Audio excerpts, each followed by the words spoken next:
Welcome back, ladies and gentlemen, to Small Bloodborne, A Taste for Blood. Here we are on our 6th instalment, and I was going to say I've got a good feeling about today's session, but I don't particularly want to jinx it, so we'll see how we get on.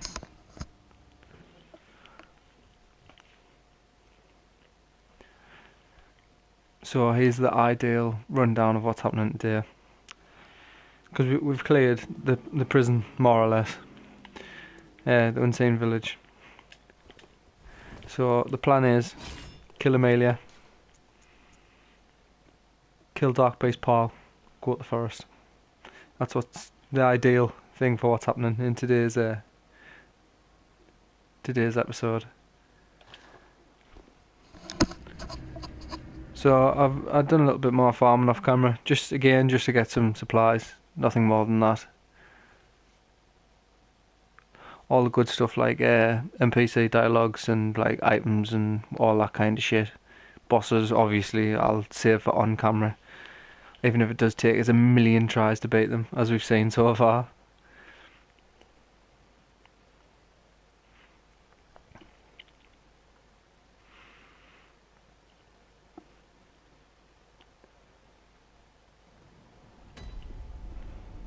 Okay.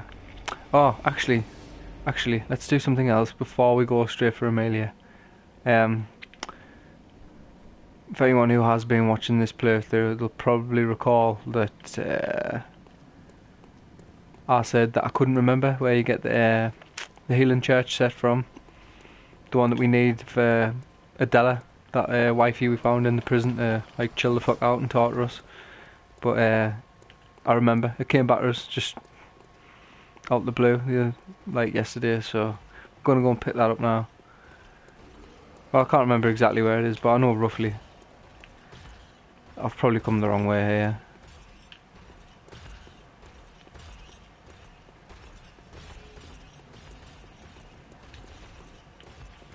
But it's around here somewhere. Where's the dude with the flame spray? We need to kill him. Didn't do too badly there.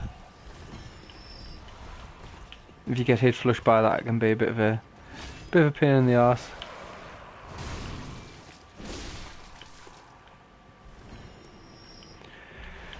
Right, so if I remember rightly, it's down by the windows where we taught the NPCs. It's on a corpse somewhere, so it's around here somewhere. Because this is where we found whatchamacallit. Oh, there we go. Ariana and the distrusting man. And you're here. So it's around here somewhere. Just need to keep an eye out.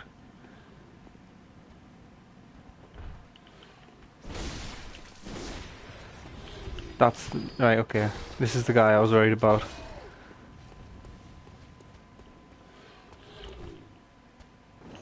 Oh, who'll get it? It was me. Nice. Played chicken there like and won.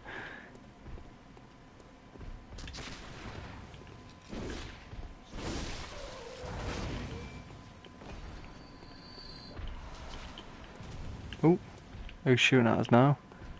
I'm sure it was around here somewhere. Might be a little bit further up here.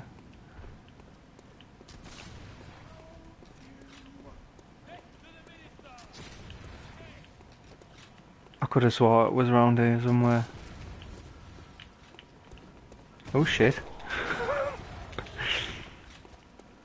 One at a time, lads. Right. You first.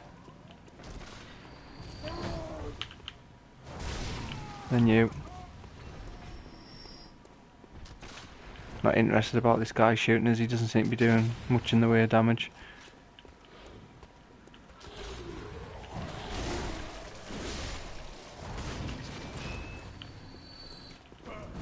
Oh shit.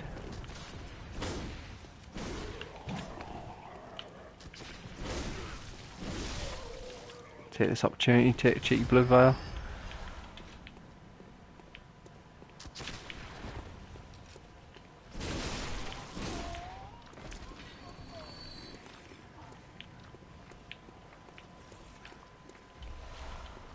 Okay, maybe I just remembered wrong.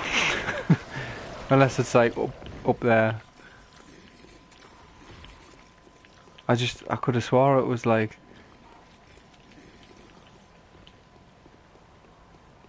somewhere where you had to talk to several, or there was several NPC windows at once.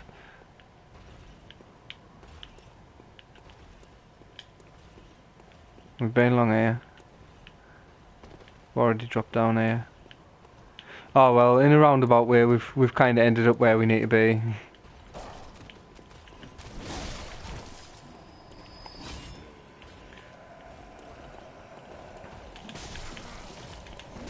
Okay.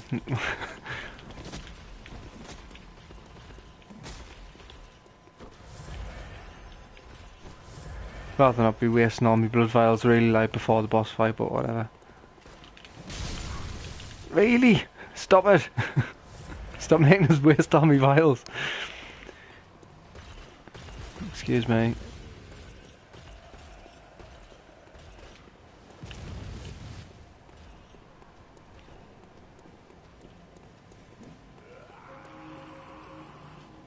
Right, well I might as well top myself up. 15's enough, it should be anyway. So let's put some stuff on my action bar. Bought some Molotovs. Got some fire paper. Bone marrow is already on. I think that might be everything. Everything that we need. Yeah, probably is. Okay. Yeah, okay.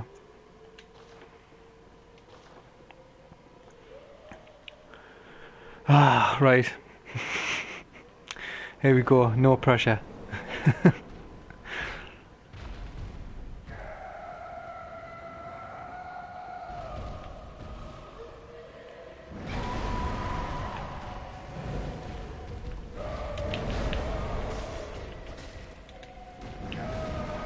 Okay, so things to remember this time around is after the big lunge, or the jumping lunge rather, here I can go 1, 2, and then she either does the backhand thingy or the big claw that I always seem to get hit by.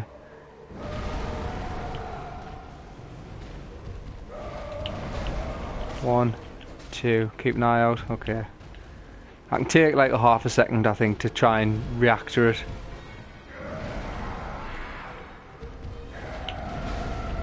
One, 2. Okay, I've got the visceral, that's great. We'll take that, thank you very much. And then afterwards can I still get some more damage in straight after? Yeah, I can.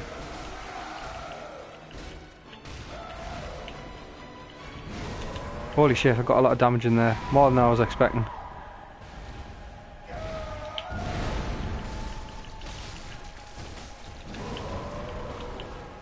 Top myself up.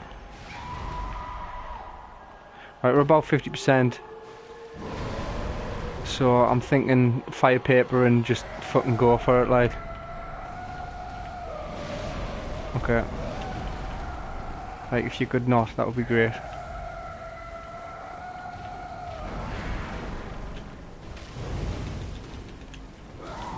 Oh, I got hit. Okay, I'm dead. Never mind. I tried to roll through it. Oh, okay. I'm not dead. I'm not dead. Right, let's back the fuck off then. Not quite sure what happened there, but we'll take it. Another one. Okay, here's the heal. No, it's not. It's the leap.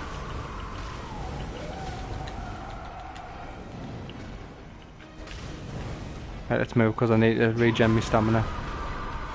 Okay, heal. Yeah. Let's do it. I thought maybe with the fire paper on, oh,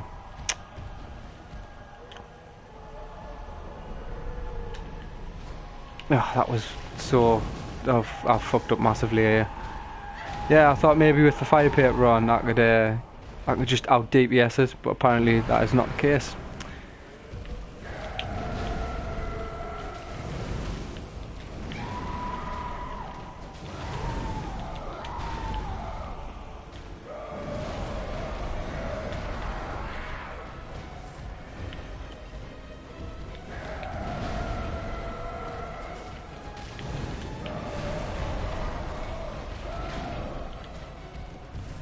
Okay, here we go.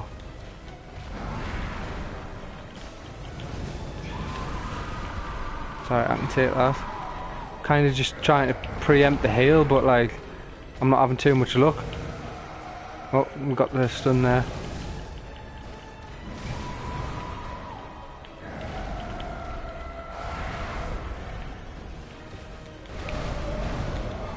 Might go back to plan B and bone marrow it up, just in case. Okay, that goes, yeah, that goes way further in phase 2. Right, here we go, here we go. Okay, no, never mind. Ah, shit. Fuck. Yes, that's literally what I was talking about at the beginning, where I was like, right, after the jump, when I get 1 or 2 hits in, she only ever does one of 2 attacks. And I seem to get hit by that one all the time. Oh well.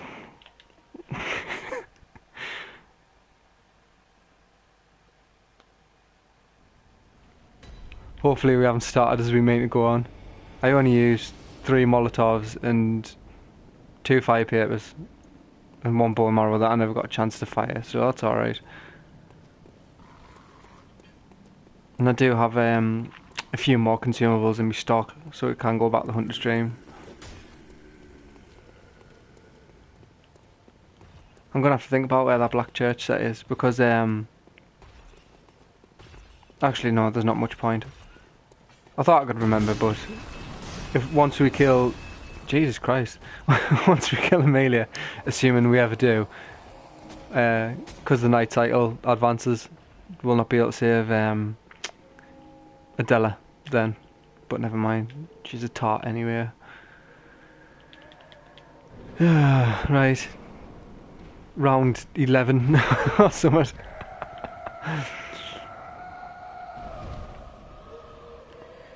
Thank you. We'll take that window. 1, 2. So okay, right. That's the new strat.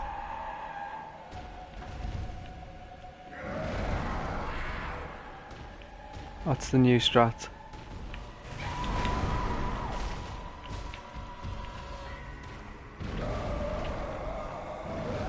So after the big lungy one, which she'll probably do here.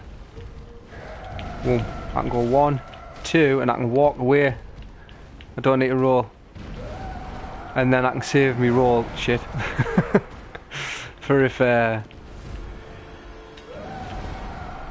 big claw comes.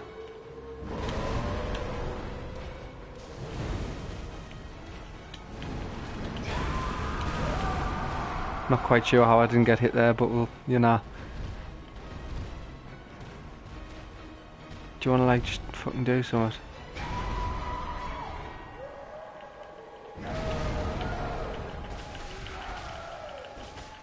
Peter broke her head, so let's get some damage in. And that, I got hit by the same one that I said I can walk away from.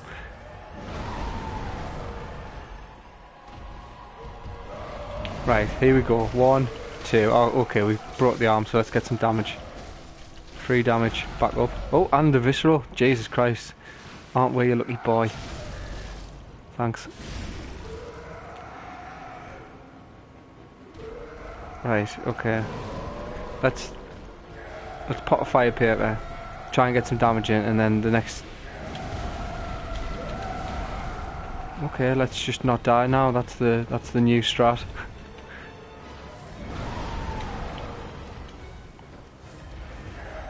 And then we'll bone marrow it up. And now we're fucking ready for whatever.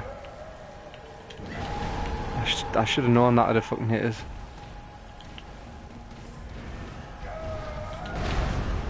Not quite sure how I got hit there.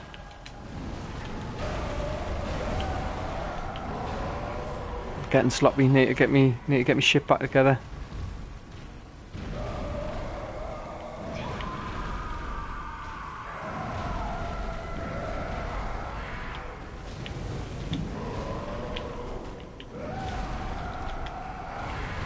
Nearly got grabbed.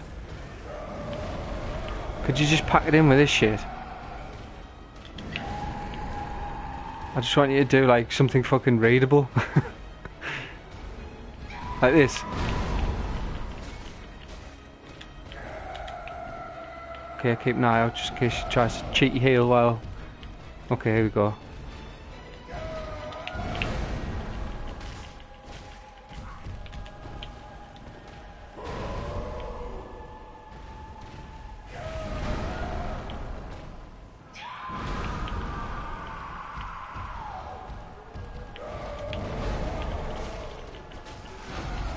Okay, we need the visceral here.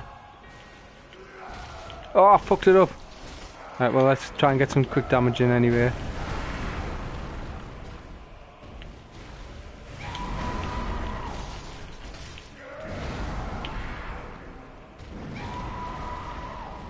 So yeah, your bone marrow does run out. But that's fine, hopefully, as long as hopefully we don't need... Okay, this has got to be a hail. No? Okay.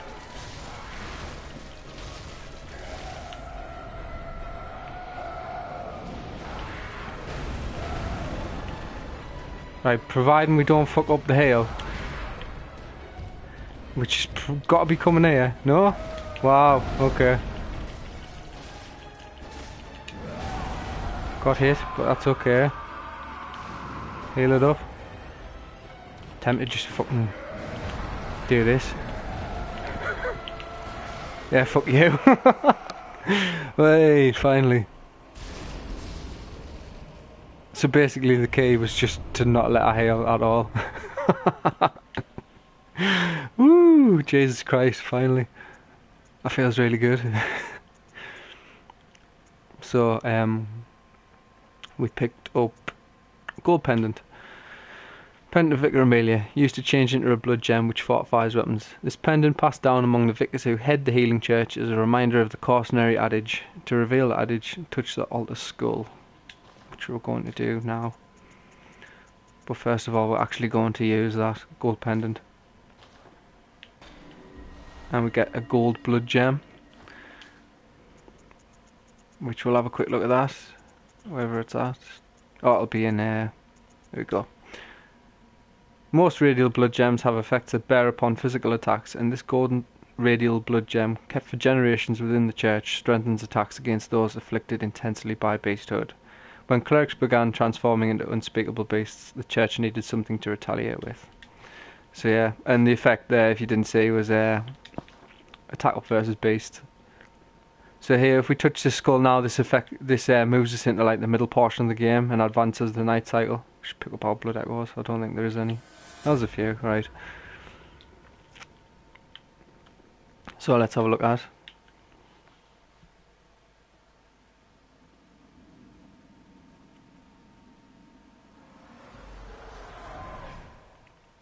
Master William, I've come to bid you farewell. Oh, I know.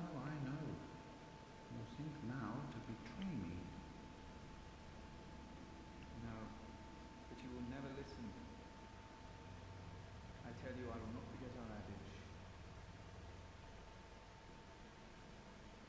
We are born of the blood, made men by the blood, undone by the blood. Our eyes are yet to open. Fear the old blood. I must take my leave.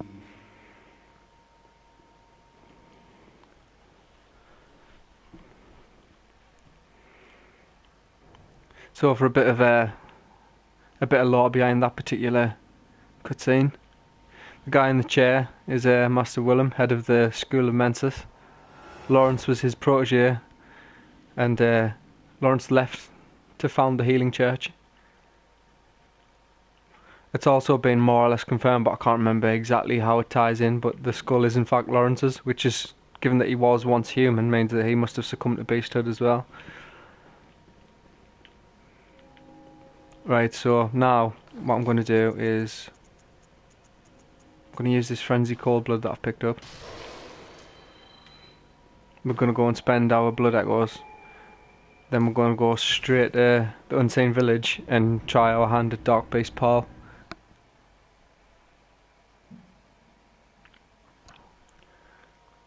Then after that I usually go to the forest, but we could go to Hemwick Charnel Lane. Like it kind of branches out at that point.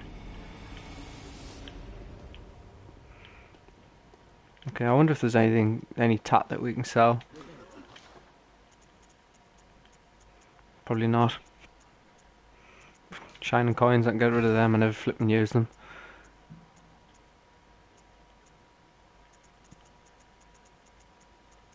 Not that I really want to part with. Okie dokie, right. See, she's back on her feet now that we've got some insight. What is it? Very well written.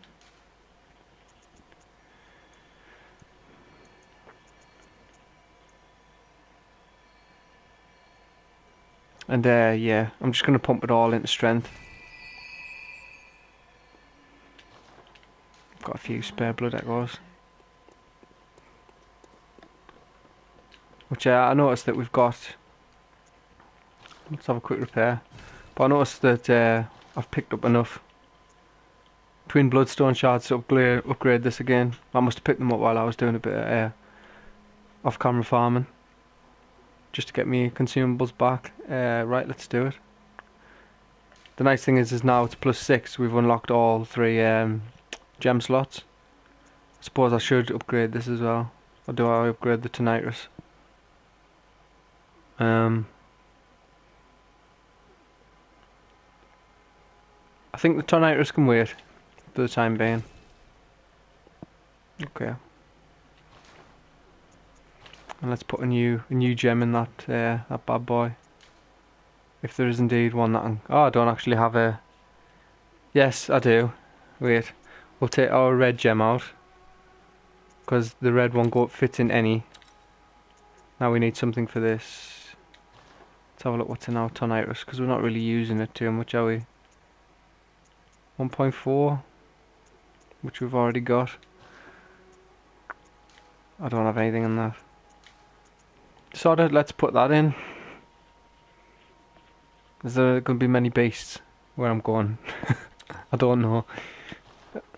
It'll do till we find something to replace it with. See if German's got anything more to say to us. The healing church and the blood ministers who belong to it were once guardians of the hunters in the times of the hunter Lothy. They worked and forged weapons in their unique workshop. Today, most ministers don't recall the hunters, but they have much to offer you. And so, heed the message of your forebears. Ascend to Blood. So basically that line of dialogue's triggered by the fact that we've beat the Bloodstarved Beast and it opened up that passage, but like where we've already been to get the Radiant Sword Hunter badge. Anything else to say? Ascend from there. Yeah, we'll find the church workshop, say. Yeah. So that'll do for now. Okay, so now we need to be Hypergent Jail.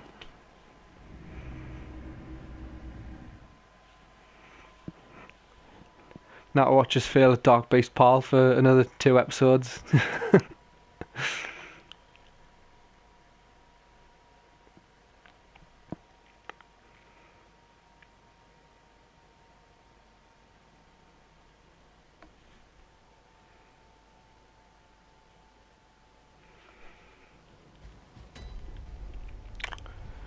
Right.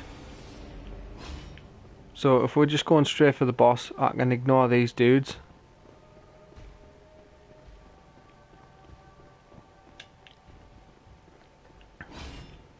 Probably shouldn't ignore. Actually, yeah, I can just go. Yeah, so there's the grab attack. That's the little ambush. Oh shit, I got hit anyway. Well, now you get to see it close up. And as you can see, look at how much fucking damage that does. Excuse me, ladies. I now need to, like, not die.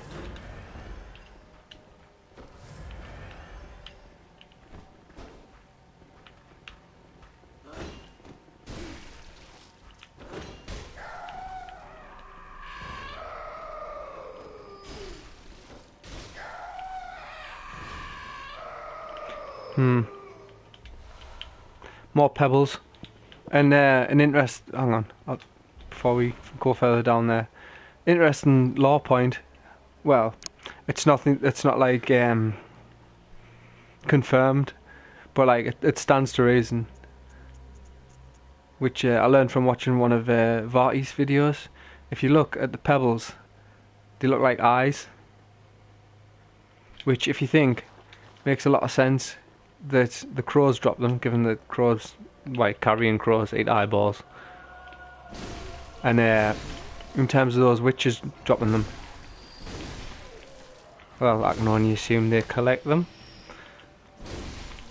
Or the blind, perhaps. I'd have to get a closer look at them. Let's have a look. There's a corpse kicking about for them. Oh no, they disappeared, didn't they? Never mind. Right, excuse me. We can run past both of these. And out of this door here. So more or less, like, literally 10 seconds away from the lamp. And if you see that big door over there, we've been to the other side of that in Old Yarnham. So this is the way that we would have gone. If we wanted to keep Jura friendly, but we haven't bothered with that. Also, if you have a look down there, you can see the boss just chilling out. Yeah, let's keep the Molotovs on. I'll top myself up.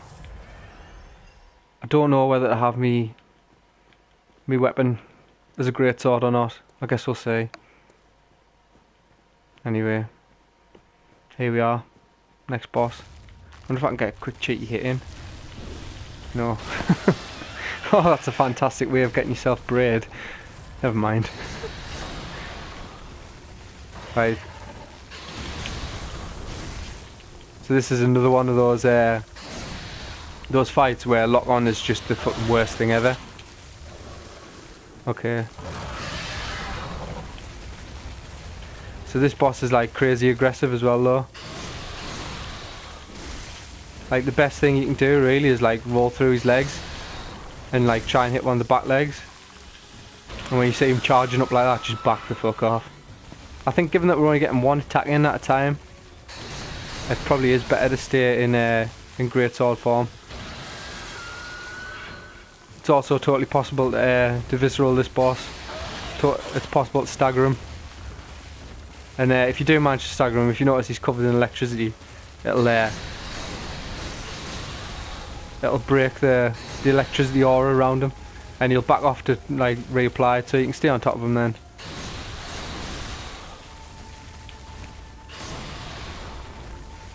He's not too bad at the moment. The problem happens when like, oh shit, when you get a like phase 2. Okay, so yeah, we've broke his aura there, so we can get some free damage in. And he should back off now to reapply it. As soon as he gets the opportunity, we'll use that to top ourselves up. It's also really easy to break his shit. Was that one shot? That was one shot. Excellent. Well, but yeah, so he gets a damage buff, and his attacks do some bolt damage as well. And there is an AoE component to some of them. We were doing pretty well there until we got one shot. I guess that's kind of an indicator that my next few levels should probably be.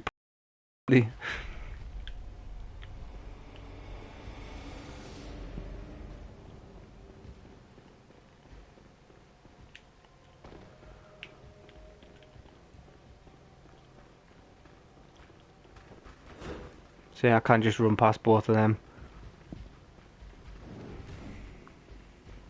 And of course none of them will follow us once we're into this Little tunnel here.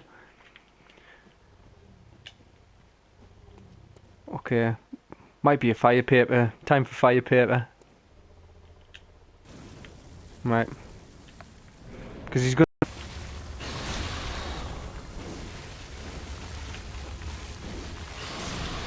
That was a mistake.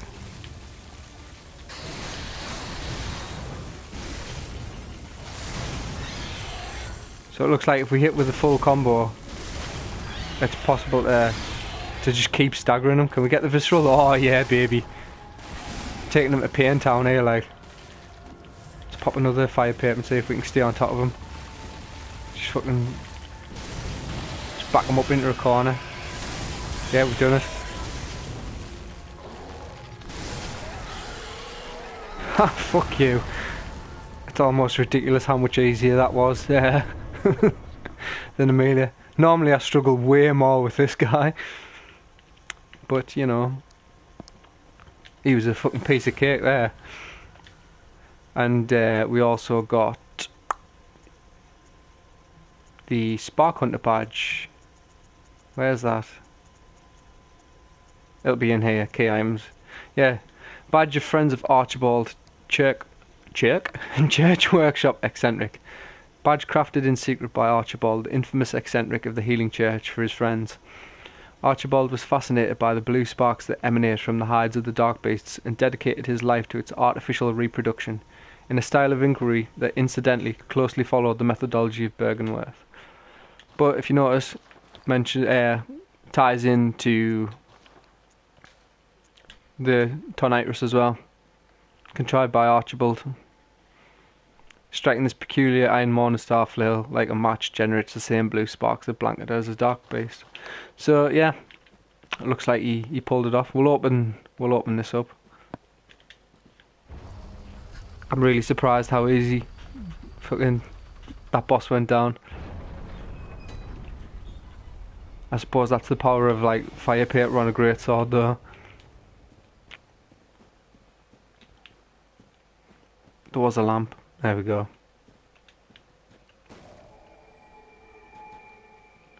So you can probably guess what's happening here. Seeing as we need to like go back to the Hunter's Dream anyway, spend our echoes, and let's do Hemwick Carnal Lane first.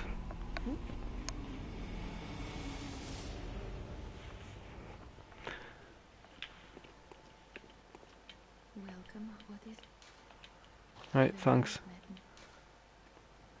I'll put... I've only got enough for 2. Right, well I'll put 1 in Vitality. I'm just I'm really trying to push the strength, because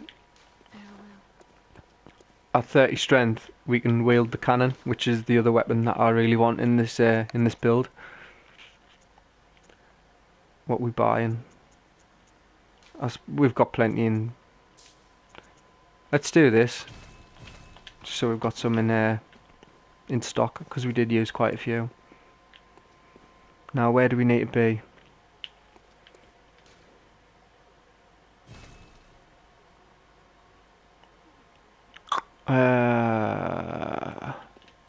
Oh yes, I remember. So we'll go to the Grand Cathedral. Now that we've killed Amelia, we can just warp straight there.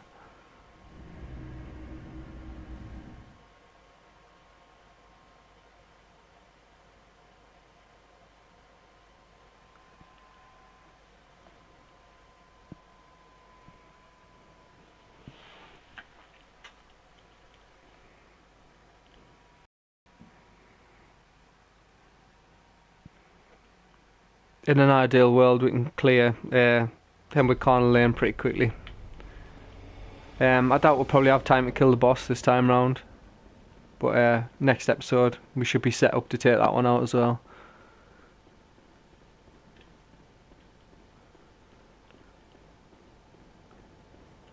No interest in killing these, so this time we're heading along here.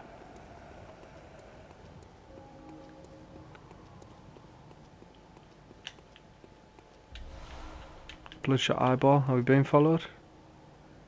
No, okay, let's have a quick look at that. So it's a holy chalice material.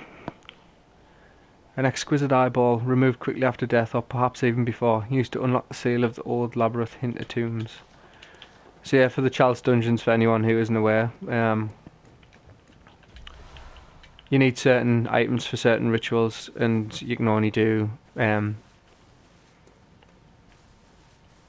which like dungeon you go to is based on which chalice you use. Like we've only got the Thumaru chalice, but there is like 3 other ones that we'll pick up throughout the course of the game.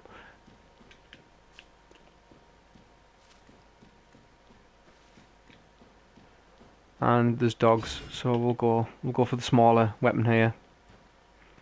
Also, I'm pretty sure there's like about 1 million fucking riflemen along here.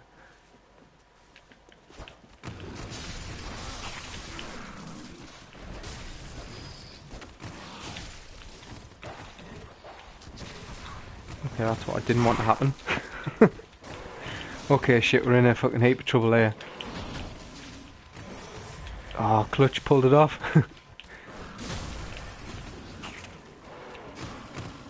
Right, let's get rid of these.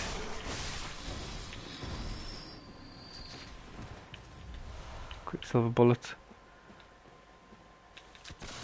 I should be using me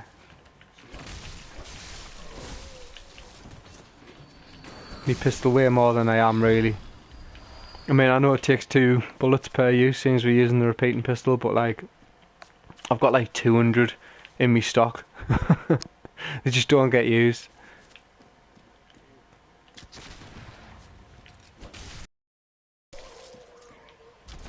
Pebbles. Yeah, a bit of a trap here. Seems they're all out for blood now. But that's the other form of ambush that happens in Souls games, or FromSoft games even. You either get one enemy running away to lead you into others, or you get lured in by an item. Only for lots of enemies to decide that that moment.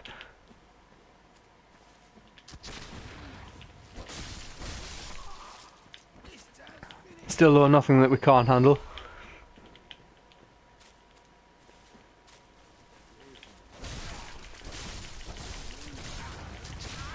Wow, okay, maybe it is something we can't handle. Holy fuck. Well, we're after those treasure items anyway. If it wasn't for those, you can't actually just run straight through this area.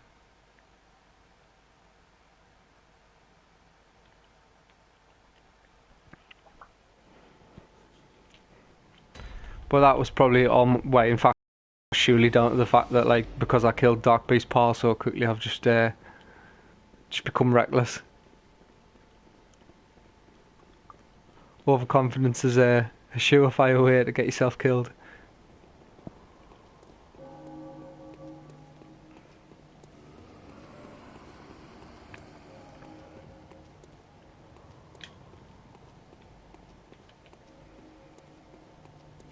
Right, so we'll try that again.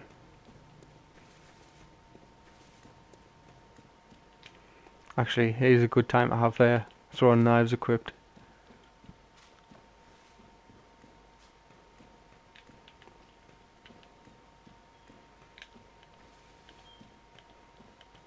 See if I can't just kill one at a time, maybe.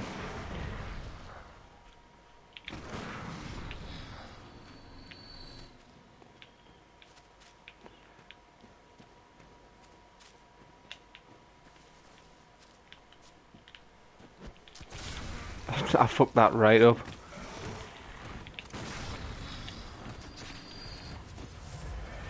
Completely didn't even see him standing there. I was just that focused on killing the wolves.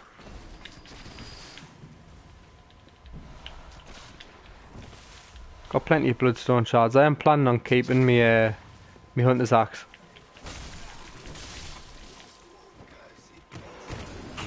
Ooh. So we'll kind of half-arsed upgrade that as well. I mean, we're focusing primarily on the Holy Sword and the Tonitrus. Shit, not paying attention.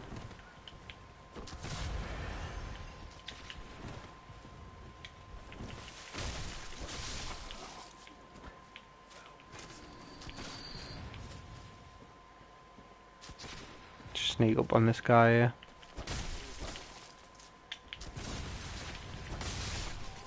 And this guy's the one who's got all my blood echoes, all like 3,000 of them.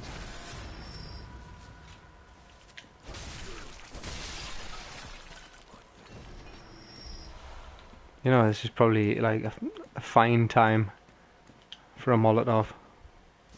Thought I might have hit more than one there, never mind.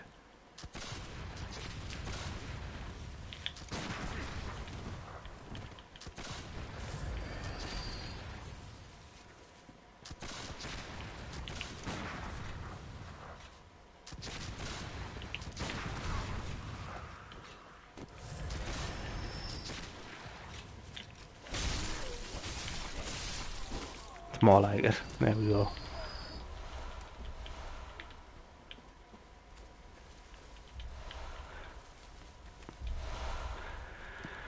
That was the main one. 9 bone marrow ash. Some thick cold blood. Yeah, that's always good.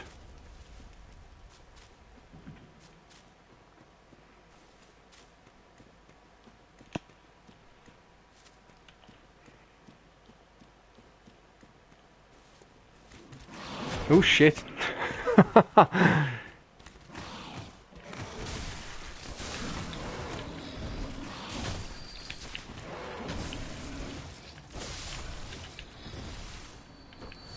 I totally didn't even need to pop a blood vial there, it's just fucking force habit.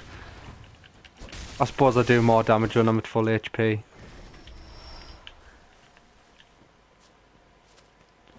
And here we are. Our next area.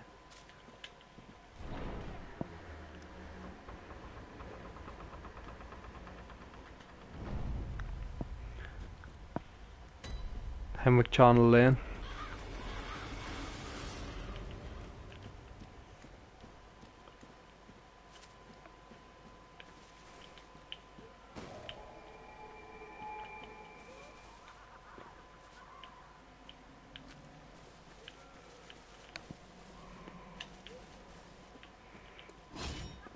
I'm not sure how much damage I need to kill these enemies, but they can be quite aggressive, so we're just going to see how we get on with like one of them. Oh, that's enough, right? Champion.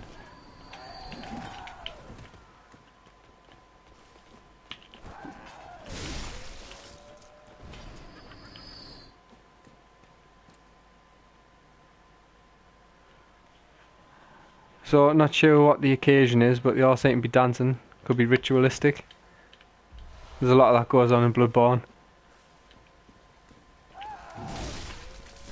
Actually, I'm not sure if that was just a counter hit, but that was just an R1. If I can kill them with one R1, that'll be ideal. Oh, see her trying to fucking sneak up on us. And I am actually stuck behind here. Right. So how do I get to this then? Like that. Whoa! Sneak attack. Yeah, so just an R1's enough. In great sword form. Bloodshot eyeball. I don't really have any plans to do the chalice dungeons on this playthrough, but I might. And here we've got another window.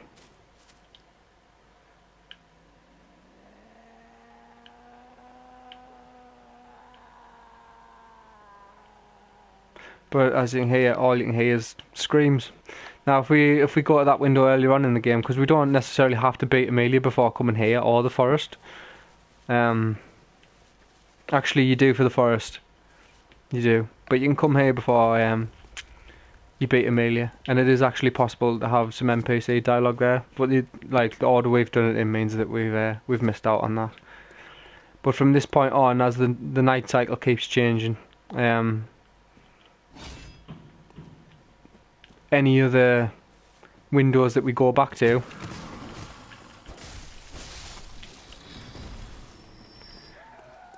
as we progress through the game, they become less and less lucid. Oh shit. So I'll try and take all this fire thrown one first.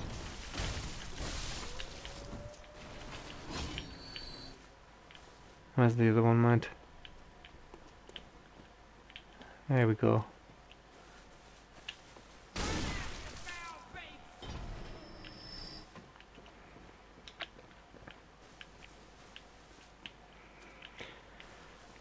So when we do go, when we're next at Central Yarnham and what have you,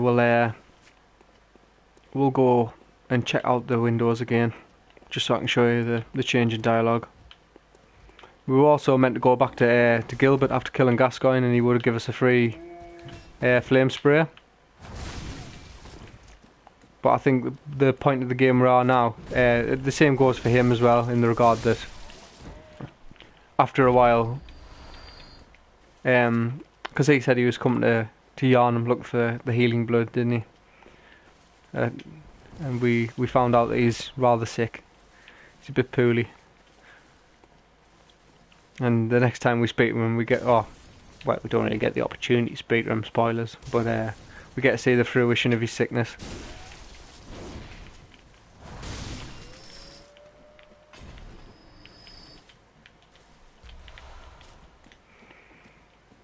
So here's another gate that we can't open from this side, that serves as a shortcut as we progress through the level.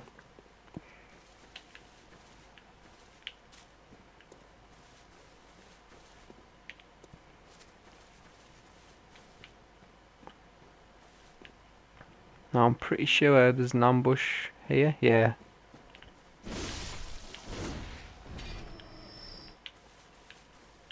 This is literally like the first playthrough that I've remembered that. Usually I get caught out every fucking time.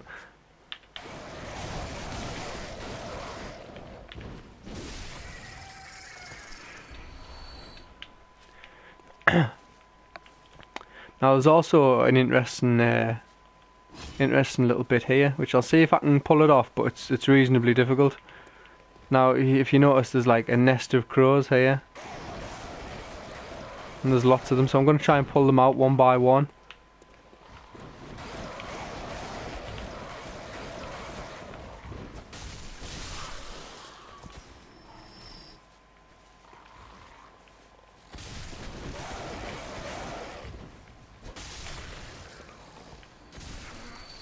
It's okay, I don't mind taking the damage.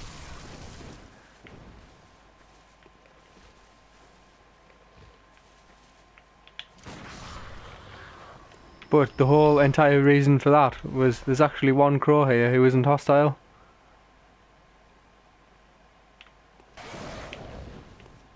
That one is. But this one right here couldn't give a fuck.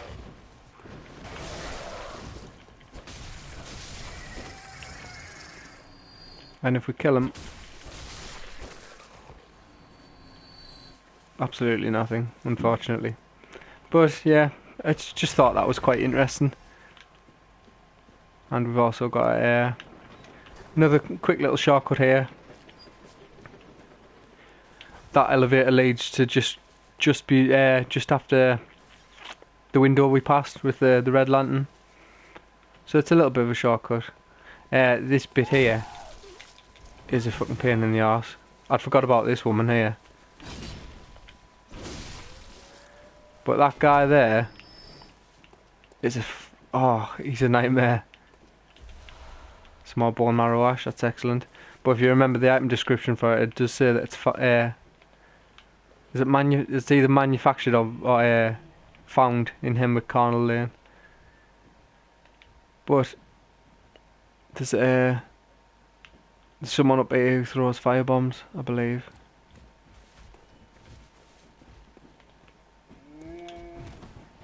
But it's definitely recommended that you try and deal with this guy up here.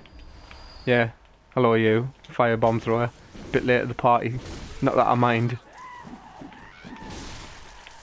But yeah, usually trying to deal with both of them on this bridge here is a nightmare. So I'm not quite sure what caused her to turn up late, but it's good, we'll take it.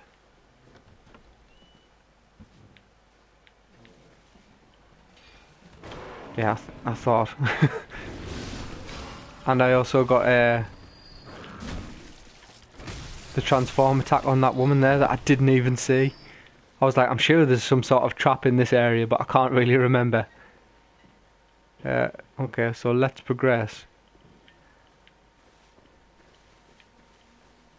with the smaller sword. See, dark areas like this is where I'd normally bust out the torch. But I haven't found either torch. There's like a regular torch, which I think you can probably buy. I think we will buy it, just for lighting purposes.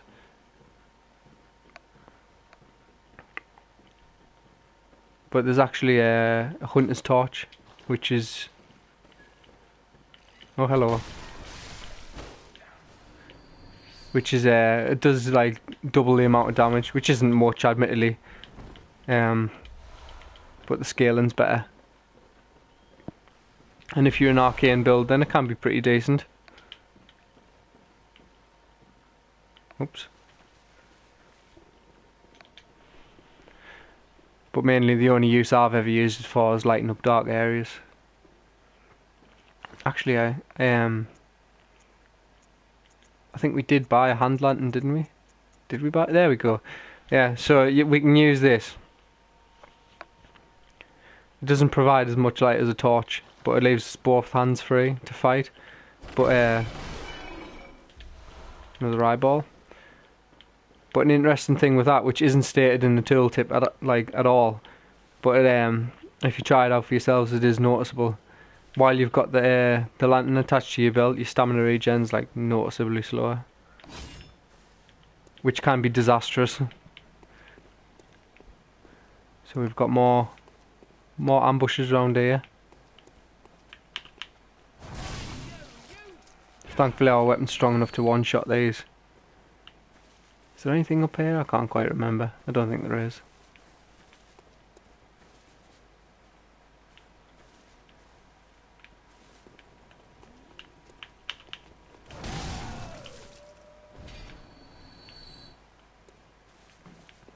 On this body we have a cold blood Jew.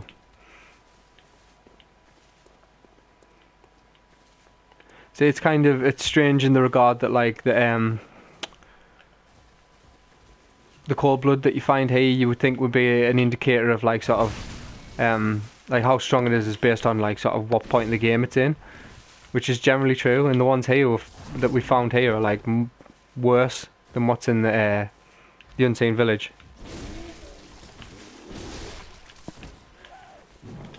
Yet we've come here later.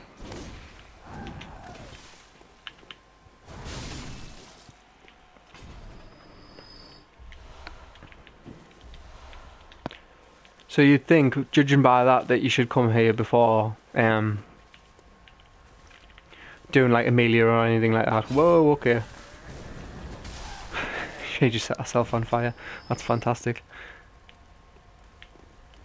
I'm going to try and pull this by itself. Nope, okay.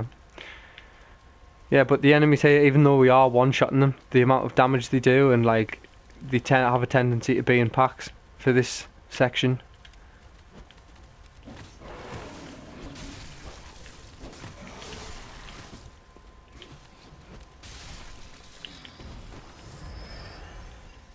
It's also interesting that she can't throw fire bombs through that tree. Oops. Yeah, you stay down there. Probably shouldn't have done that actually, because we do need to go down there, and there's plenty of enemies down there as it is. Thank you very much. They'll definitely come in handy.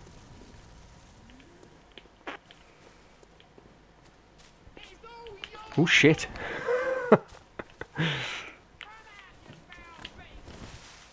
Don't like how she's going for the grab every time. I wonder if I can just keep it like spy the wifey down here that I knocked down. Doesn't look like I can. Thought maybe I could have finished her off with a bullet or something.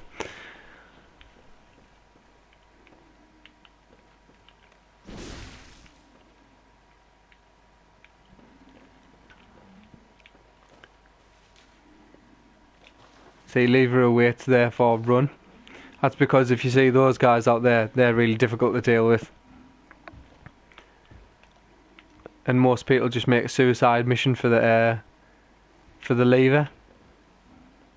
which actually I think is what we're going to do.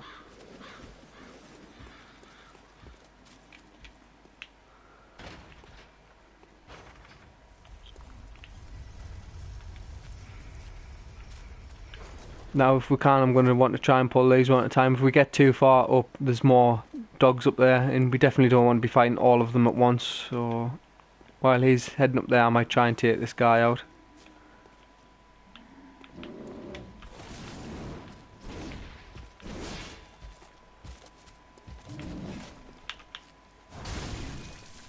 Okay, so they're heavily armoured, but the jumping R2 seems to do full damage, which is really interesting to know. As you saw, our R1 only did like a pitiful like 30 damage or something,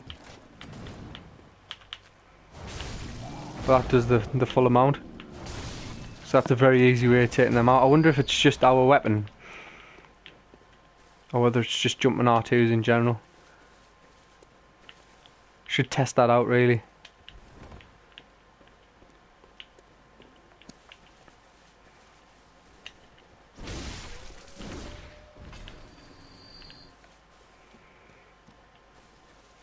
Now this obelisk here becomes more important later on. This is the bit with several dogs at once. So again, I'm going to try and pull them just one at a time.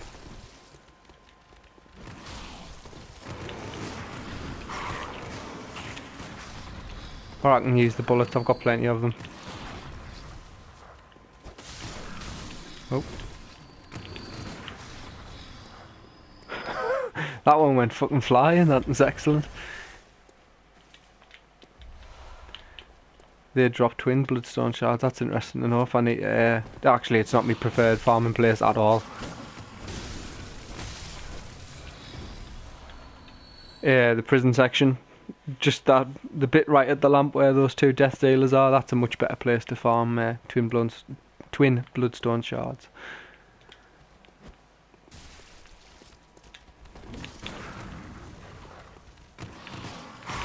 Oh. Got hit more than I would like there. Just try not to get set on fire though.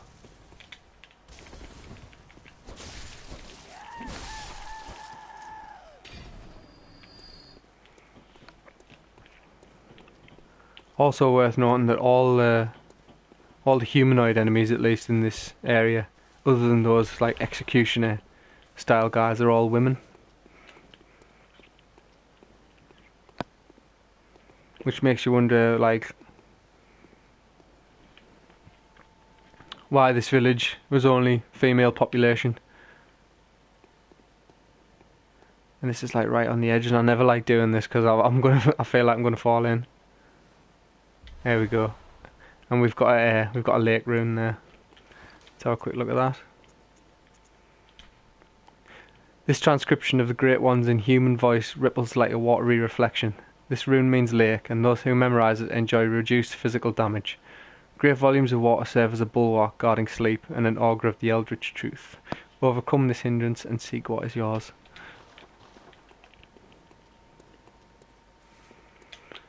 But physical damage reduction is pretty good, and after we do the boss of this area, we do actually gain access to the rune tool, which means we will be able to apply runes to ourselves. And we've already picked up a couple, so that should be good.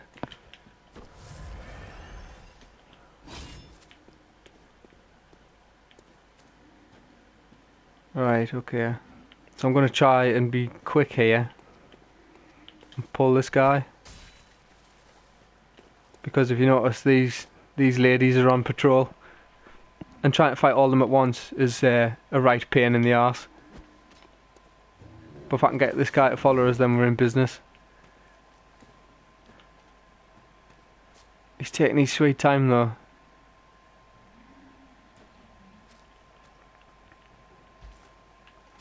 Right, let's just hang about here. What are you doing heading up there? Right, yes. I would like your attention, good sir.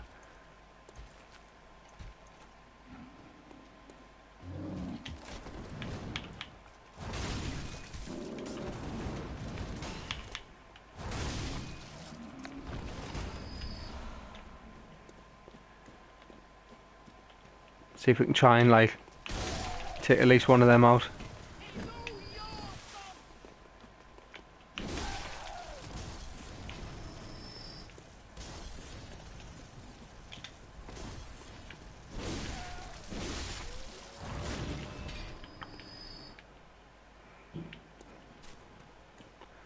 So we're more or less right at the boss here. There is one little last thing to do though. Right, I'm not sure if it's just passing underneath that triggers it, or whether it must be hitting these barrels. There we go, yeah. But there's a stone base there.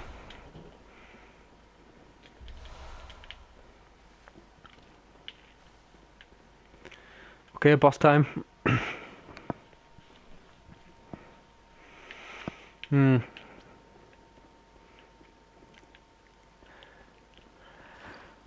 Yeah, okay.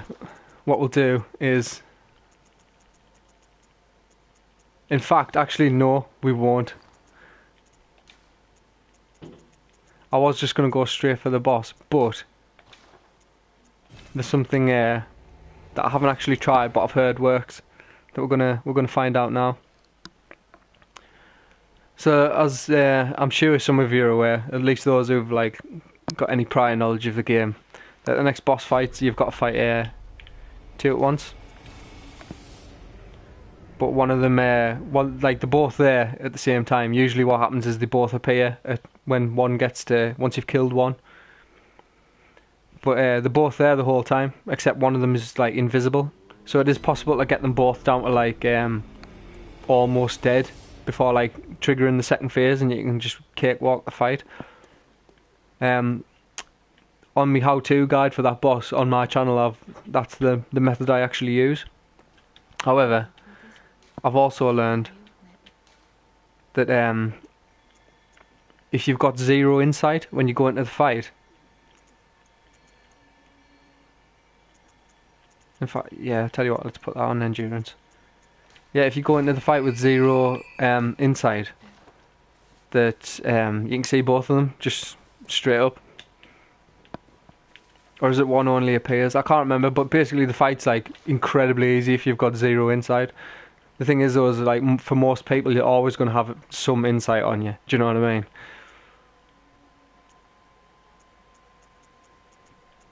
Yeah, let's buy Henrik's set. That'll be a good way to spend our insight, and we can also have a quick checker there. Another fire paper never hurt anyone.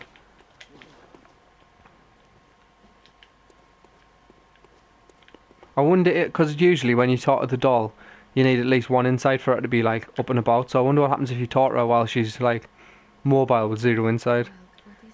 Nothing, it would seem. Have told me about the church, about the gods and their love. But do the gods love their creations?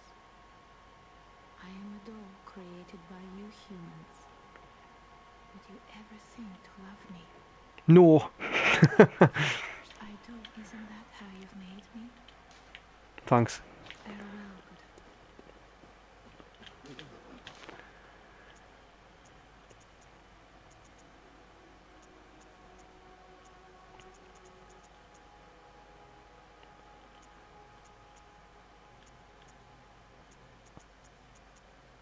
So yeah, we do have the option to buy the Tornitrus now. And we should also have the opportunity to buy Bold Paper. That's what you get for...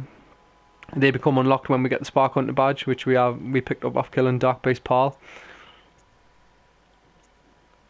But I think what I'm going to do is let's buy the hood of that. I'll buy the rest of it when I get the opportunity. That set isn't brilliant, but it does have decent arcane resistance, which will become useful. It can't be this one, no. Which does become useful for some of the later bosses. So if we start picking it up as we go now, we should have the full set by the time we can make use of it.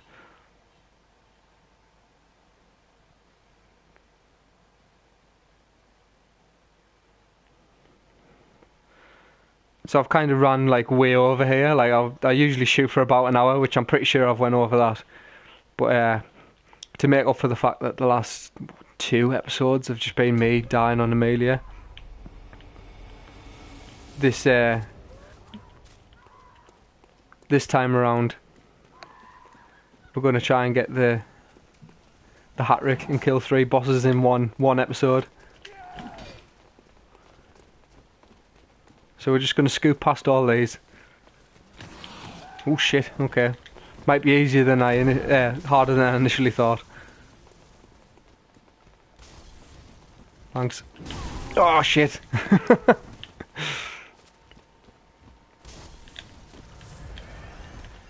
Gonna run past all of these and go straight for the boss door. Actually, there won't be a boss door, will they? Seeing as it's the first time we've encountered the boss. I should probably try and draw these out a little bit, because if I try and run past them in the hallway, it's probably going to be bad news bears. Excuse me, thank you. Right, now normally, I don't know if it's just when the fog gate's up, but these usually won't follow you all the way down here, although one can throw, yeah. They just tend to back it up. The one who throws firebombs can still throw though. But here we are, this is this boss. So I haven't actually tried this to see whether I can see. Oh no, that was it. Oh, I remember now. I remember. Unfortunately, well, it's not unfortunate really. I can just bolt Hunter's Mark out of here. See these enemies here. These get spawned by the boss, and they can combo you pretty easily. But also, as the fight progresses, more and more get summoned if you don't deal with them. But keeping on top of them is like, well, an aspect of the fight you don't really need to do. So I can't show it off in this particular thingy because we've gained 1 insight just for finding the boss. But if you notice, these keep getting spawned. I've remembered what actually happens if you enter this fight with 0 insight, and that's none of the ads spawn. It's only the bosses. So what we're going to do here is, if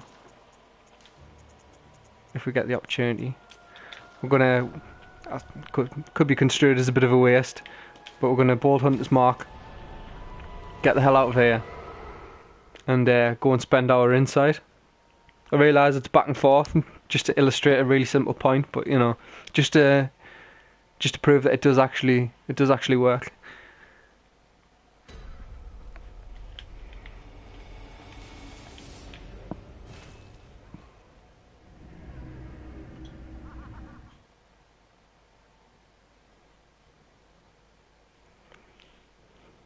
Also, the DLC for Bloodborne lands this month, so I will be playing through that on this playthrough. Whether that's before or after we finish the main game remains to be seen.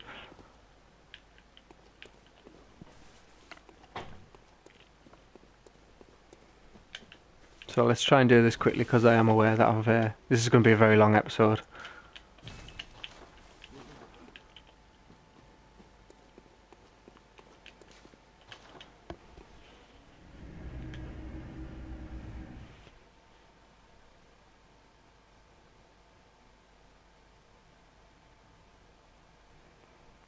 But yeah, man, I'm all about that 3 for 3. If we can get the hat-trick in this episode, I'll be very happy.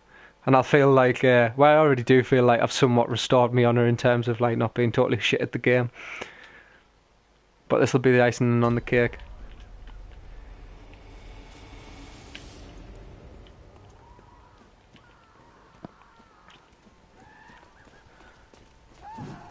Just passing through, ladies. Right, let's go this way, because the dog and the other one are up there. So that's a safer way to go for future reference. Well, we got through unscathed this time.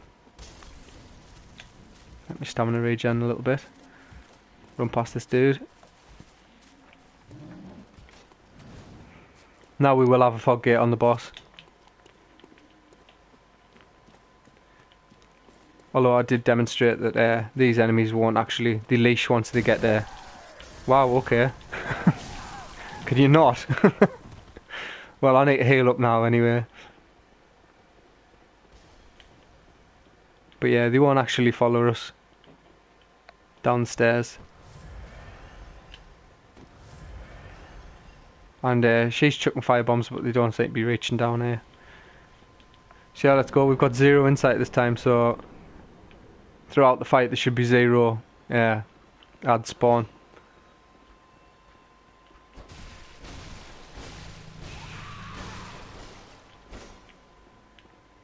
So I'm gonna try and I'm gonna do this the normal way, I think.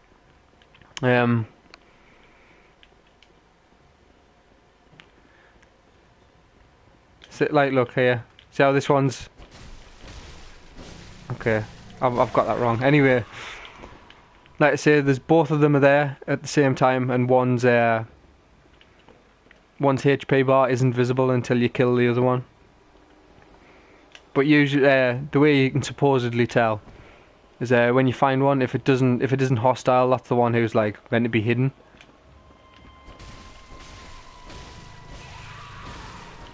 As it stands, though, I'm not particularly fussed. In fact, I tell you what, let's speed things up a bit. We'll do this.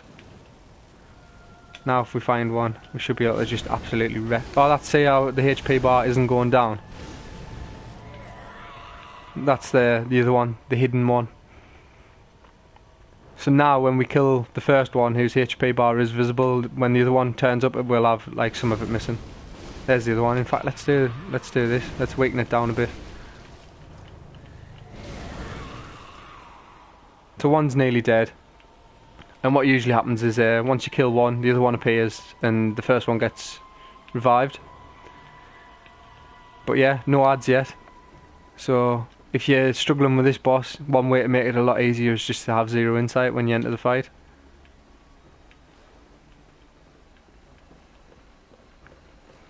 There we go. So there's one down. So the other one, they should both turn up now.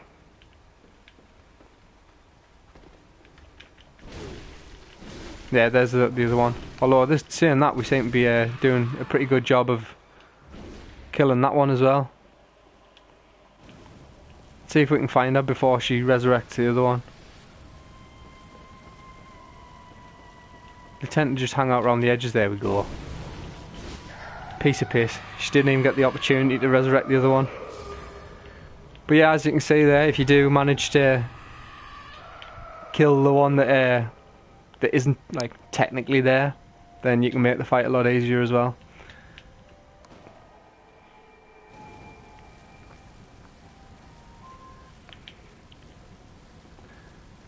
Okay, so just before we close up this episode, we'll head down here. And this is the main thing we're after on this corpse of a hunter. And you can tell he's a hunter because he's wearing the standard hunter garb. We get the rune workshop tool. And with that we can use some of the runes we've picked up. So this was a much better episode and I'm very pleased with it. So thanks for watching, guys, and I'll see you next time, where we'll continue our adventures and hopefully keep kicking ass. Until then, see you later.